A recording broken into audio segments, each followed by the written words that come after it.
better way than to pickle your crop to enjoy all year round? That's what Chef Paul Lilikis is going to do for us with his recipe for sweet, spicy, pickled carrots. So here's what you're going to need to follow along. White vinegar, water, sugar, celery seeds, some salt, some red pepper flakes, carrots, a red onion, garlic, and dill. So, Paul, this is good because this recipe not only uses up your carrots, it also uses the last of your dill crop, right? That's right, Tracy. So not only does it use up the last of your dill, if your dill has gone to seed, that's even better because those dill crowns bring a lot of flavor. And I was at the farmer's market. I found these beautiful local Ontario carrots, and I thought, we should do something different. You know, it's a little too early to make soup out of these or start roasting them. And let's make something that can stay in the fridge for a long time and really preserve the flavor of summer, right? I think that's a great idea because a lot of us are trying to find ways to extend the season, and this is one way to do it.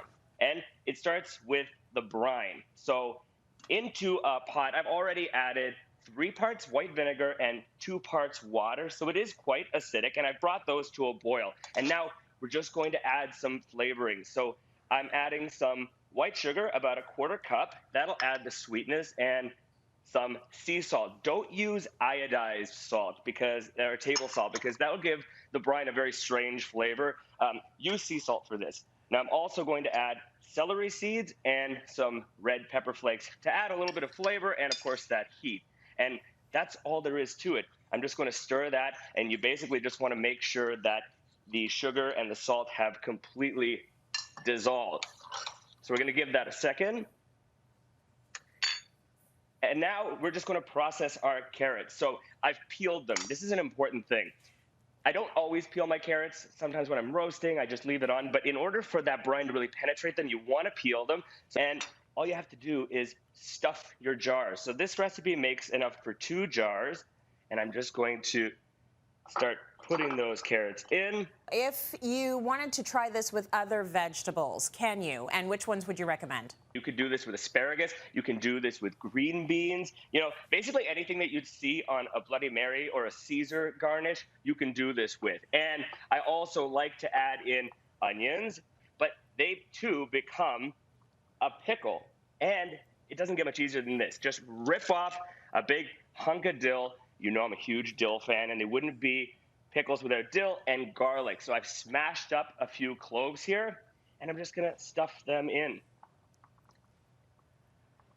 And now, all you have to do, and this is the part I'm not the best at, is carefully pour the brine into the top. So you need a little bit of bravery here. Just go for it. Pour it right over top, just until it covers the vegetables. And you should have just enough for about 2 jars with this recipe.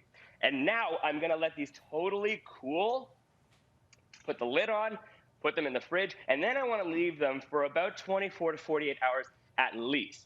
Even after about a month and a half, they're still crunchy, they're really flavorful, and they're sweet, they're spicy, and you can use them as a garnish. You can slice them into salads. You can put them onto tacos. You can just eat them right out of the jar like I do sometimes at night when I want a snack that's kind of healthy. Thank you, Paul. Appreciate it.